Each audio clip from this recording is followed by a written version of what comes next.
President Trump signed an executive order today aimed at keeping jobs in the United States. The FBI has been called in to investigate a possible hate crime in Fresno that left 3 people dead.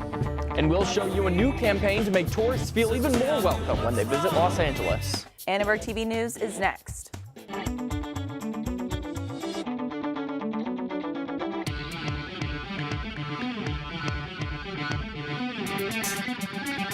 Live from USC, you're watching Annenberg TV News. I'm proud to announce that we are about to take bold new steps to follow through on my pledge to buy American and hire American. President Trump was in Wisconsin this afternoon to sign his latest executive order. Good evening, I'm Juliet Muir. And I'm Brad Stryker. The Buy American, Hire American order focuses on the H-1B visa program. President Trump is calling on federal workers to overhaul the H-1B visa program to cut down on outsourcing and create more jobs for Americans. Right now, widespread abuse in our immigration system is allowing American workers of all backgrounds to be replaced by workers brought in from other countries to fill the same job for sometimes less pay. This will stop. American workers have long called for reforms to end these visa abuses, and today their calls are being answered for the first time. H-1B visas are intended for foreigners with special skills in fields like engineering and computer programming. 85,000 visas are awarded each year, but Trump believes that companies are currently using visas as a way to hire foreign workers at lower salaries. The changes have international students asking questions as they prepare to graduate and enter the workforce. Some of those students here at USC tell me the new order brings uncertainty to the future of the H-1B program. It's less than a month until graduation. It's my final semester. And computer science major Omender Sharma, I feel very lucky about it. is ready for his next step. I'm going to start working for a company in August.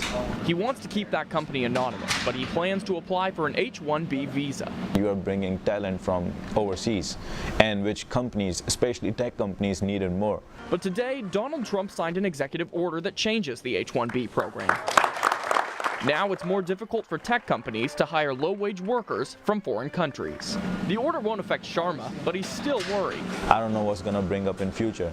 But some international workers see benefits in the changes. People who are actually interested of them will try to push themselves and get a degree and work harder for that. Ming-Zi Feng is also studying computer science. He'll be working at Expedia after he graduates in May. This kind of pressure gives them we also push them to be well prepared for the actually society. So you think that the executive order could actually be a good thing then?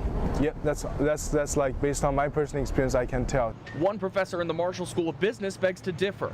In a statement, Stephen Mednick says preventing companies from hiring foreign workers inhibits the growth of small business in the U.S. But Fang argues there will never be a shortage of opportunities for foreign workers to find employment. As long as you keep yourself motivated, learn fast, there's always opportunity. The overhaul ordered by Trump will be rolled out in several phases. The process could take months or even years to complete. A Fresno State University professor who tweeted that President Trump, quote, must hang, will be on paid leave for the rest of the semester. American history professor Lars Maischak has apologized. His full tweet said, quote, to save American democracy, Trump must hang. The sooner the better. The tweet sparked angry calls on social media for the professor to be fired. The university says Maischak has taken voluntary leave for the rest of the spring semester. No word on whether he will be back in the fall. 3 people were shot and killed in Fresno this afternoon. It happened near a Catholic Charities building in the Central Valley city about 200 miles north of LA. Police arrested Corey Ali Muhammad shortly after he allegedly shot and killed 3 people in downtown Fresno. Muhammad made a social media post saying he hates white people and shouted "God is great" in Arabic before he started shooting. He was already wanted for the murder of a Motel 6 security guard last week. The wrongful death case of UC Berkeley soccer player Eloy Vasquez has been settled out of court by his parents and USC, according to papers filed with the court. The 19-year-old Berkeley student was killed 2 years ago after leaving a USC fraternity party and attempting to cross the 10 freeway. He was reported missing the following day, and his body was identified 2 days later when police connected the freeway accident to his disappearance from the Tau Kappa Epsilon fraternity party.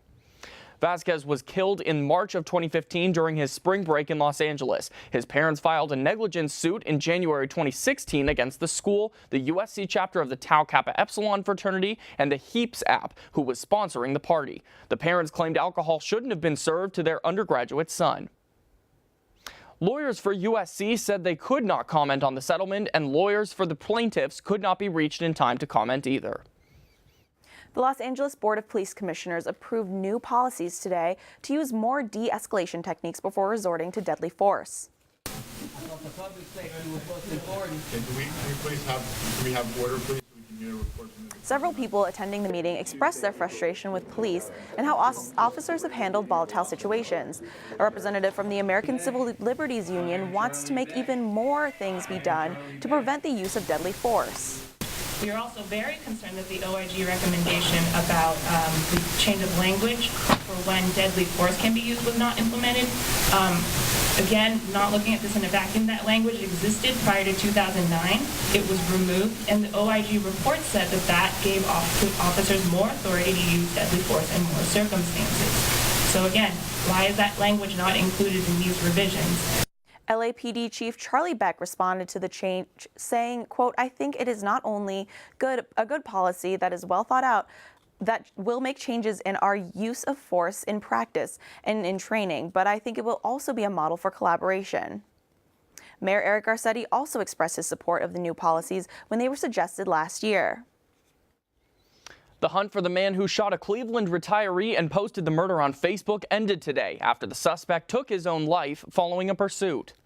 Steven Stevens was in a McDonald's drive-thru in Erie, Pennsylvania, when an attendant recognized him. The owner tipped off Pennsylvania troopers who chased Stevens through the city. Police say Stevens shot himself in the head after his car spun out of control. Facebook CEO Mark Zuckerberg says his company needs to respond more quickly when people use social media to publicize acts of violence. Our hearts go out to the family and friends of Robert Godwin Sr. And we have a lot of work, and we will keep doing all we can to prevent tragedies like this from happening. The manhunt ended less than 48 hours after it started. Investigators are still trying to figure out what motivated Stevens to kill 74-year-old Robert Godwin. Tensions in Asia are rising as Kim Jong-un and North Korea openly test missiles. Our international reporter Barbara Estrada has more on the story. What can you tell us about these developments? A British newspaper says the U.S. may shoot down North Korean missile tests as a show of strength. The Guardian cites two unnamed sources briefed on the planning. U.S. Defense Secretary James Mattis spoke about how the missile tests are provoking America. The leader in North Korea, again, recklessly tried to provoke something by launching a missile. It was not an intercontinental ballistic missile. It failed on launch, and it shows why we're working so closely right now with the Chinese. North Korea has tested 5 nuclear missiles, including 2 last year. Those 5 came out of here, but just 2 days ago, a missile blew up just seconds after launch, an embarrassing failure for the North Korean leader Kim Jong-un. And we spoke to a USC student studying in South Korea about what the political climate is like over there. These South Koreans here are not really worried. They don't really care, whereas opposed to the foreigners here are freaking out. But the local natives are like, oh, like Kim does it all the time. We're not worried. No World War III is going to happen. We're just going to let him continue what he's doing. British Prime Minister Theresa May is calling for an early general election. The surprising decision is an attempt to strengthen her hand while negotiating the country's exit from the European Union. She has support from the Conservative Party, yet faces intense backlash from the Labour Party, which opposed Brexit from the beginning. Last summer, after the country voted to leave the European Union, Britain needed certainty, stability, and strong leadership. And since I became Prime Minister, the government has delivered precisely that. This is the right approach, and it is in the national interest.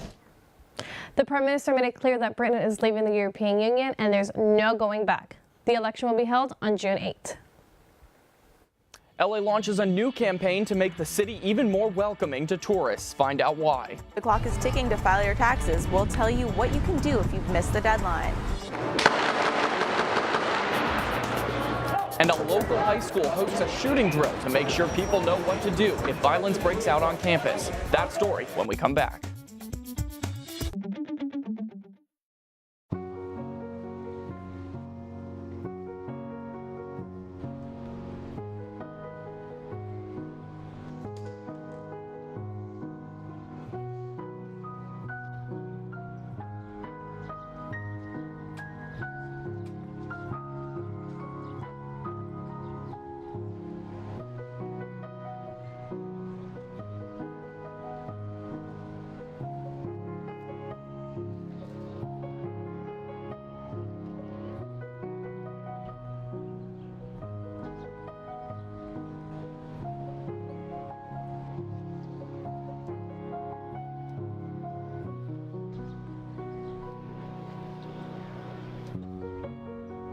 We'd do anything for kids.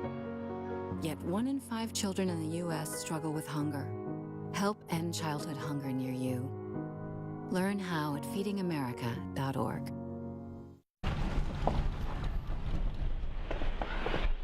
Got a quarter?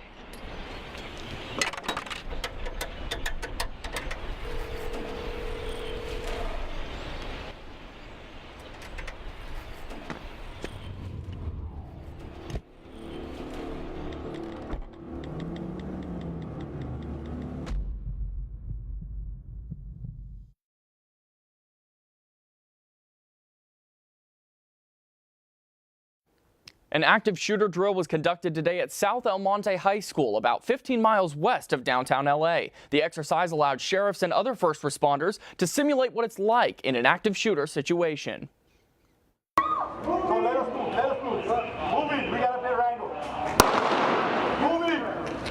The deputies, armed with paintball ammunition, responded to volunteers posing as victims with wounds. Professional makeup artists were brought in to make the wounds as realistic as possible. Before we had fire drills and earthquake drills for the unexpected emergency. This is a different type of emergency situation altogether. What we want to do is teach our deputies to think critically under pressure. The drill comes just 8 days after a deadly shooting at an elementary school in San Bernardino. Procrastinators have just under 6 hours to file their income tax returns, and as you might expect, many people are still scrambling to get in their returns. Post offices and other filing places had larger than normal crowds today. The final hours of tax day left many people rushing to send in their tax returns and avoid steep penalties from the IRS. The traffic has been really heavy here for us today, and normally it's like this like every year. Everyone is trying to get all of their taxes in at the last minute. It is free to file for automatic tax extensions. Filing can help avoid late fees that can add up to 25% of the income tax owed. The IRS is expected to see nearly 8.4 million extensions requested this tax season.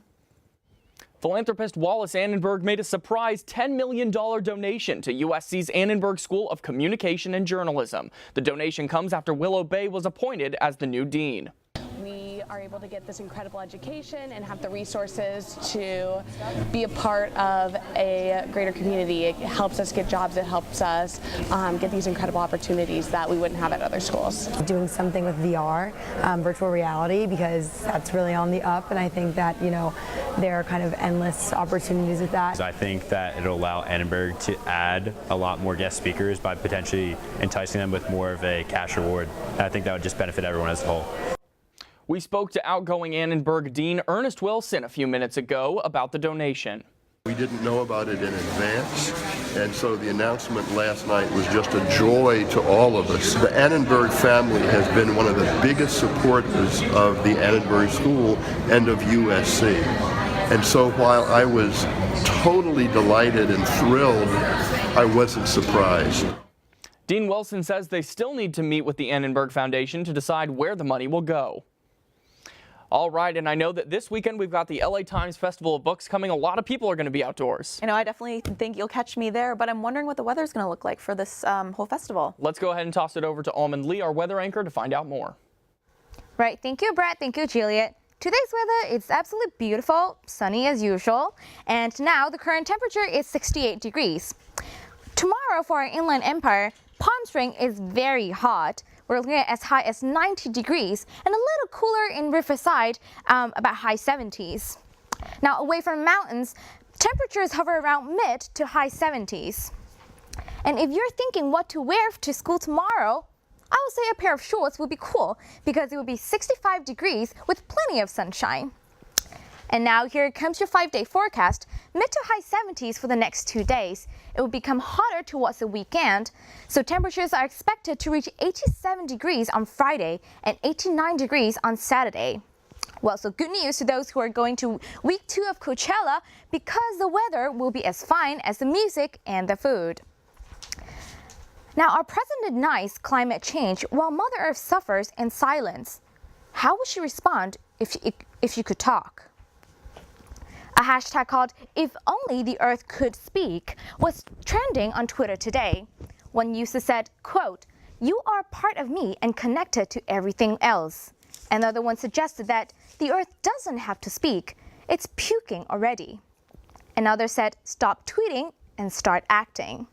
With 140 characters, what would USC students say on behalf of Mother Earth?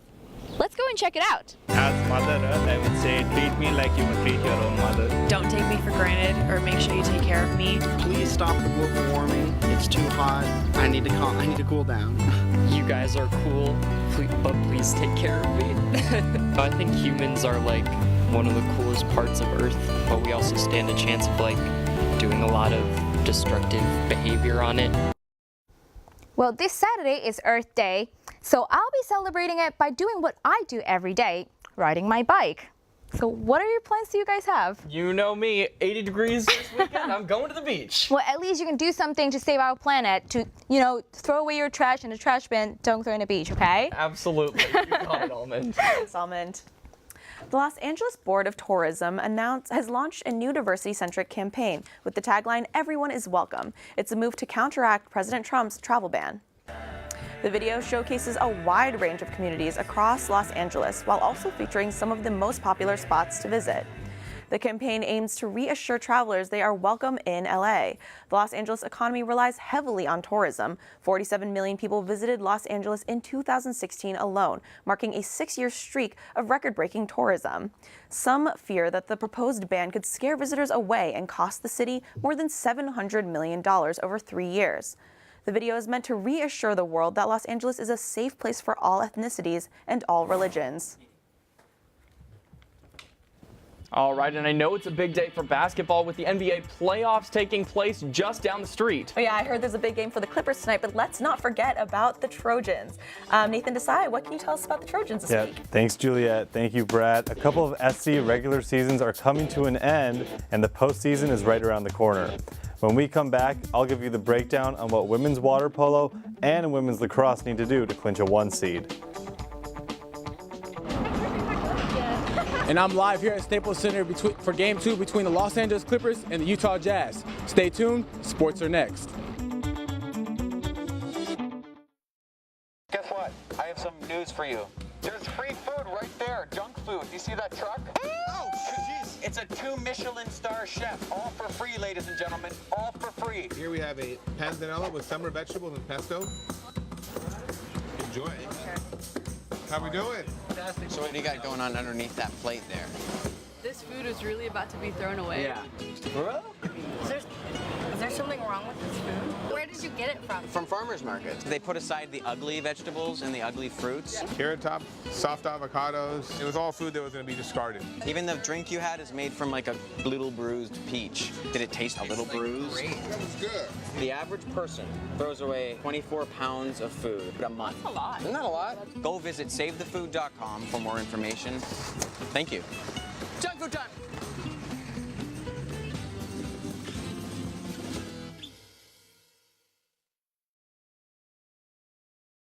Adventure adventure can be found anywhere, but the best place to start is in the forest. I spy something beginning with S. Snow? No. Snow-covered trees. Nothing to do with snow. Head outside to discover incredible animals and beautiful plants that come together to create an unforgettable adventure. Wow. So grab your loved ones. Don't even. And explore a world of possibilities. Come on, this way. Visit discovertheforest.org to find the closest forest or park to you.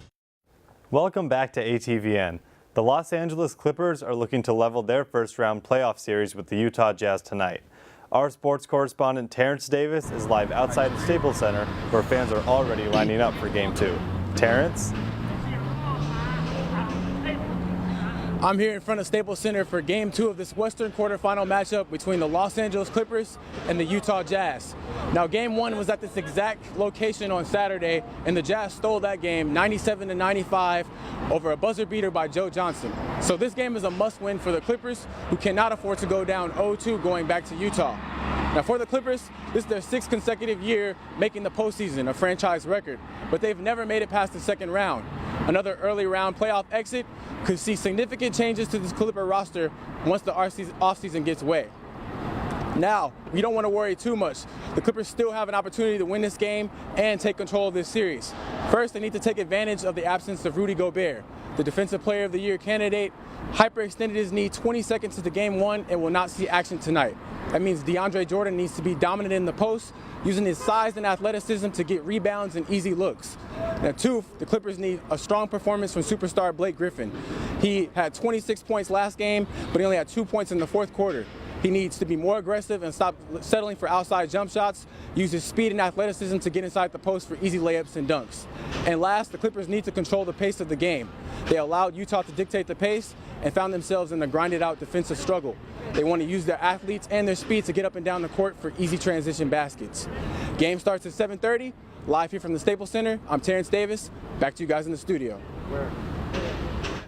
Thank you, Terrence. Here at USC, though, we have a pair of teams preparing for their postseason with the MPSF tournament. First, the number 2 women's water polo team wraps up the regular season against number 3 UCLA this weekend. With postseason seedings plus the rivalry in play here, the women of Troy know how important it is for them to execute. We're doing a lot of preparation in terms of video and studying the players from the other team and focusing on the things we need to work on from past games and whatnot. So really fixing the small details is really what's going to be key for our game this upcoming weekend. So we spent a lot of time just reviewing basics, plays, that kind of stuff. Now this gets a bit tricky. SC's MPSF tournament seed could fall anywhere between 1 and 3. If USC beats UCLA by at least 8 goals, they'll clinch the top seed and a first-round bye. They could also top the standings with a victory over UCLA by any margin and a San Jose State upset victory over number 1 Stanford. However, a loss to UCLA would drop USC to a 3 seed. Now I know that was complicated, so let's do it again with women's lacrosse. Number 6 SC has 2 games remaining against Stanford and UC Davis. After that, they'll host the MPSF tournament, which starts next week. And even with Stanford and Colorado on their heels, all USC needs to do is win on Friday to clinch the top seed. But let's say that doesn't happen and both Stanford and Colorado win out. As long as USC doesn't lose to Stanford by more than 5 and they beat Davis on Sunday, they'll be the regular season champs. Even though that does appear likely, the team knows it is important to finish the season strong. We're just thinking about a great team in Stanford that we need to be ready to battle and play a full 60 minutes. It starts with Friday, but how you finish in the regular season depends, gives your seeding for the MPSF tournament. So we need to do everything we can to put ourselves in the best position come, our conference tournament. Both games this weekend will be on the road, but USC will be back at McAllister Field when they host the MPSF tournament next week. Terrence having a great time over at Staples Center. It's interesting, though. People say LA is Laker town, but I've started seeing a lot of Clipper fans they've become more successful throughout the years. I don't know about you guys, but yeah, no, I certainly have seen some of them coming in. I feel like we'll always kind of have the Lakers as our home, though. Yeah, I think LA will always be home for the Lakers, but I'm not really a basketball person, but I would definitely say that it seems like all the celebrities go to Lakers games, so doesn't that mean LA's a Lakers team? Exactly, that's what people are saying. So even when they're not doing well, people still love to go to Laker games, so it's cool to see. Perfect. Thanks, Nathan. Yeah, of course. The Girl Scouts waited outside LAX to give cookies to returning USO members. We'll take you to LAX coming up.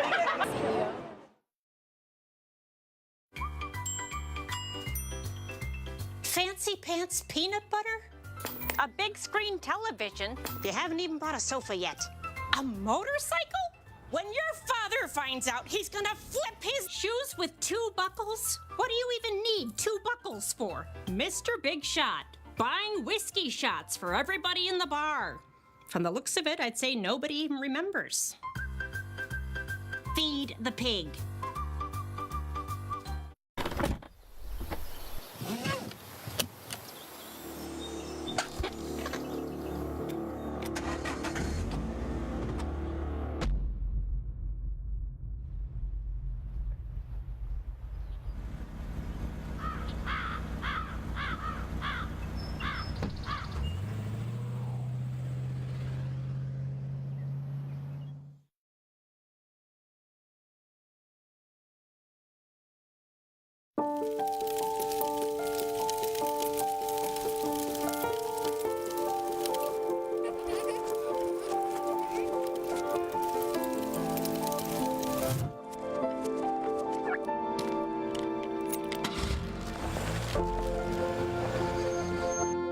Did you know parking over tall, dry grass can spark a wildfire? Only you can prevent wildfires. We have an update on the Fresno shooting. The police chief says the shooting was not related to terrorism and the suspect wanted to kill as many people as possible. An animal adventure park in upstate New York is getting ready to introduce its newest member to the public. April the giraffe took the internet by storm with more than 300 million views on the live stream of her stable at the park throughout her pregnancy. April gave birth to a healthy and quite heavy 129-pound male calf this weekend.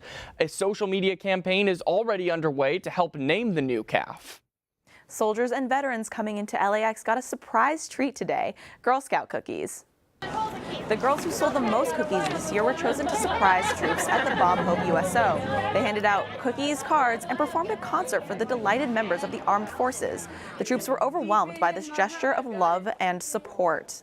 I think they're going to be really happy that they get to come home and receive a gift for their service. It really makes you thankful for the people, the population today and, their views of the military.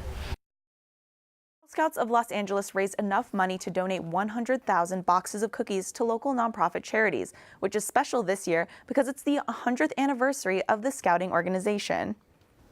I would just like to personally say thank God for Girl Scout cookies because aren't they just a lifesaver? What's your favorite one? Oh, Thin Mints for sure, but only if you put them inside the freezer and you're able to eat them while they're cold. You know what I mean? See, a lot of people say that. I've never understood it. Have you ever tried it? I have. I don't get it. Think it's a game changer? No, I just like them. So gross. I don't like cold things, and cold cookies are horrible. Terrible. You don't like It tastes weird. I don't like cold things. Excuse me. So what's your favorite cookie? It's Samoa's because they have the little coconut on top and caramel, and it's crunchy and delicious. I don't know. Anyway, thank you guys for watching Annenberg TV News. From everyone at Annenberg Media, I'm Juliette Muir. And I'm Brad Stryker. You can watch us on the web at uscannenbergmedia.com. Good night.